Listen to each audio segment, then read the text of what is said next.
Cuando desperté en esa habitación del hospital, con el cuerpo casi sin fuerzas, lo primero que pregunté fue, ¿vinieron mis padres? La enfermera no me respondió con palabras, solo volteó a otro lado, con la lástima reflejada en sus ojos.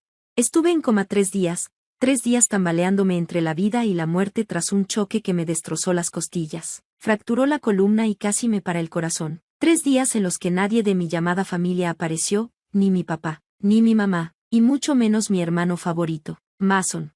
Por favor suscríbete a nuestro canal y cuéntanos en los comentarios desde donde estás viendo este vídeo. Luego la enfermera me contó que fue mi vecina, sí, mi vecina de 74 años, quien me encontró inconsciente en el carro, recargada sobre el volante en el frío helado. Ella llamó al 911, esperó hasta que llegó la ambulancia e incluso me visitó, pero mis padres, las personas que me criaron, ni siquiera llamaron al hospital. Y esta no fue la primera vez que me abandonaron, debería haberlo visto venir. Siempre dejaron claro que yo era la extra, la que sobraba, la hija que arruinó sus planes de retiro, la que costaba demasiado con sus medicinas para el asma, la que debería haberse casado con alguien rico como mi hermano. Cada logro importante en mi vida, la graduación, el primer departamento, el inicio de mi pequeño negocio de arte, apenas lo reconocían. Mientras tanto, Mason recibía aplausos por respirar, chocó 2 carros y le compraron otro, abandonó la universidad. Y ellos justificaban su decisión de buscar su pasión, como si fuera un genio incomprendido. Pero esto, dejarme morir, fue diferente. No tenía seguro. Mi arte no cubría las cuentas del hospital. El personal médico preguntó con delicadeza si había alguien que pudiera ayudar con los gastos. Les di el número de mi papá. Cuando el hospital le llamó, al parecer dijo, si sigue viva, que se las arregle. Siempre quiso ser independiente. Me dejaron morir, literalmente. Lo que no sabían era que, mientras yo luchaba por respirar en esa fría habitación blanca, algo dentro de mí se rompió, o tal vez despertó. Ese día decidí que, si sobrevivía, nunca, les daría ni una gota más.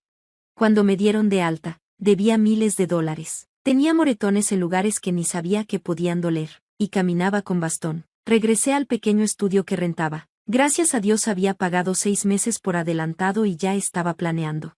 Pero el universo es irónico. Justo cuando pensé que tendría que salir de ese pozo sola, recibí una llamada de un abogado. Al parecer, mi tía abuela, a quien solo había visto 2 veces, había muerto y me dejó en su testamento. Su voz siempre fue amable cuando nos vimos. Sus ojos llenos de algo que mis padres nunca me dieron, respeto. Ella seguía mi arte, apoyaba en silencio mi trabajo en línea.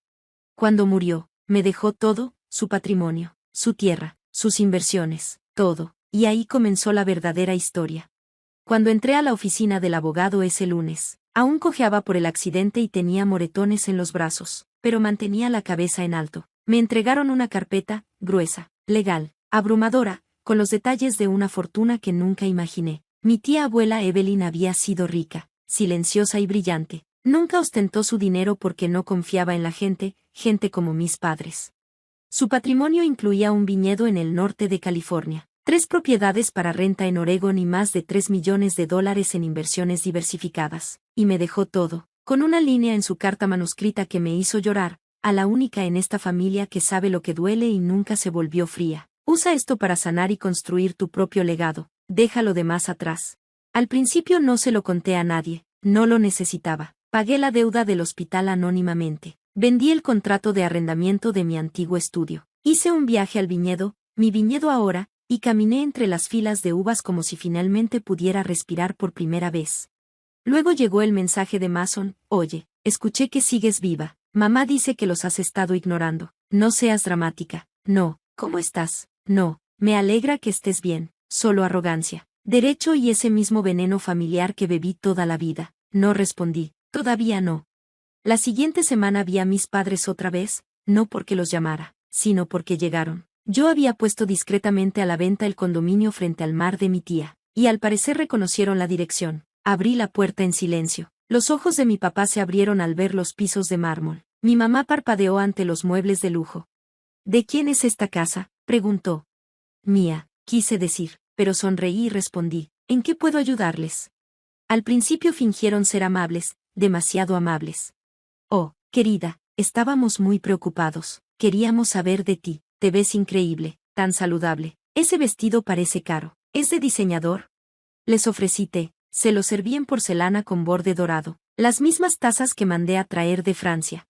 Pero la actuación se rompió. Papá se acercó y dijo, estábamos hablando con Mason. Dijo que tal vez heredaste algo de dinero. Tu tía Evelyn murió, ¿no?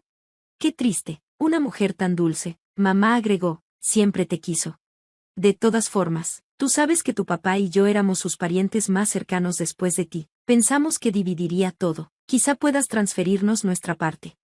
Me recosté, atónita, ni una disculpa, ningún remordimiento por dejarme morir en el hospital, ningún reconocimiento de que ellos eran la razón por la que casi quedo enterrada en deuda médica, solo las manos extendidas. Los miré fijamente y dije, no vinieron cuando estaba muriendo, ni siquiera preguntaron si seguía viva, pero ahora quieren parte de mi herencia. Silencio. Entonces mi papá explotó, no seas egoísta, nosotros te criamos, nos debes. Esa fue la última grieta. Me paré, caminé hacia la chimenea y saqué la carta original que la tía Evelyn había escrito. Se la entregué a mi mamá. Ella dejó todo para mí, sin divisiones, sin debates, sin migajas. Y para que lo sepas, continué, vendí sus acciones la semana pasada y compré un negocio. Mi mamá frunció el ceño. ¿Qué negocio? El que siempre se burlaron cuando quise empezar, mi colectivo de arte. Compré un edificio en el centro. ¿Y sabes qué? Me incliné y susurré. Despedí a tu amiga Karen, la gerente de la galería. Ella tampoco me quería, pero no había terminado. Se fueron furiosos, pero no sin antes que mi papá escupiera, vas a arrepentirte de cortarnos. Cuando Mason tenga la casa y todo, no vengas arrastrándote. Sonreí. Serán ustedes quienes anden arrastrándose, porque la casa ya está a mi nombre, solo que no lo saben todavía. Los días se convirtieron en semanas, y por primera vez en mi vida, sentí paz, no solo silencio, sino paz verdadera y merecida. Me reconstruí ladrillo a ladrillo emocional, lejos de la culpa y la manipulación que me asfixiaban. Pero la paz tiene una forma curiosa de ser interrumpida, especialmente cuando tu pasado se niega a quedarse enterrado. Todo comenzó con un mensaje de voz de Mason, oye, están vendiendo la casa familiar, mamá y papá están enloqueciendo, algo de impuestos atrasados. De todas formas, no era mi problema, ya lo sabía, porque yo lo había hecho. Cuando la tía Evelyn me dejó todo, heredé poder, poder silencioso, poder legal. Escondida en uno de los fideicomisos estaba la propiedad de una compañía hipotecaria privada. ¿Y adivina quién pidió un préstamo contra la casa hace 5 años y nunca lo pagó? Mis padres. Pensaron que el préstamo había desaparecido con algún banco anónimo. Nunca supieron que yo compré esa deuda con una sola firma. Así que no los estaba desalojando una institución fría. Los estaba desalojando la hija que abandonaron en una cama de hospital. Esperé hasta el día que llegaron los mudanceros. Mi papá estaba en el césped de la entrada, rojo de rabia, gritando al conductor del camión. Mi mamá estaba en los escalones del porche, llorando en un pañuelo como si fuera una actuación que esperaba que alguien grabara. Entonces llegué yo, no en mi viejo sedán destartalado que vendí hace meses, sino en mi elegante SUV eléctrico gris carbón. Salí con un traje azul marino hecho a la medida, el cabello recogido, la barbilla en alto. La boca de mi mamá se abrió. ¿Tú? Mi papá dio un paso al frente. ¿Qué demonios haces aquí? Vine a presumir. Sostuve un sobre blanco. Esta es tu notificación. La escritura ahora pertenece a un fideicomiso benéfico a mi nombre. La casa se convertirá en un refugio para niñas que huyeron de casa, niñas como la que ustedes dejaron atrás. Ambos se paralizaron. Los puños de mi papá se apretaron. No puedes hacer esto. Esta es nuestra casa. No, dije con calma. Lo fue. Ahora es de ellas. Señalé a un grupo de jóvenes junto a la banqueta, guiadas por una trabajadora social con la que me asocié. Algunas tenían moretones visibles, una cargaba un bebé, todas tenían ojos que parecían demasiado viejos para su edad. Mi mamá se atragantó. ¿Haces esto por despecho? Me acerqué, no con crueldad, sino con claridad. Me dijiste que no valía nada sin trabajo, peso muerto, una sanguijuela. Así que conseguí trabajo, construí un negocio, heredé un imperio. Me levanté. Ahora no tienes derecho a subir conmigo. Ese día se fueron con nada más que las bolsas que alguna vez arrojaron a la banqueta, la misma banqueta donde lloré cuando me echaron. Poético, ¿no?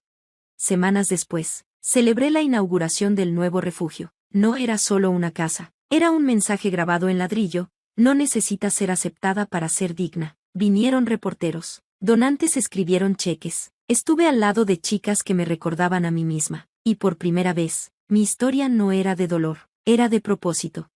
El giro final, la noche antes de la inauguración llegó una carta. Era de una mujer que nunca conocí, una enfermera retirada del hospital donde estuve internada. Ella reconoció mi nombre en el periódico. Dentro del sobre había una nota y una foto vieja mía inconsciente, con ella sentada junto a mi cama. Se fueron después de 5 minutos, pero yo me quedé toda tu primera noche. Solo quería que supieras que nunca estuviste realmente sola. Lloré, no por el dolor, sino por la sanación, porque mi historia no terminó con abandono, terminó con renacer, y ellos, solo fueron el prólogo. Por favor suscríbete a nuestro canal y cuéntanos en los comentarios desde donde nos estás viendo.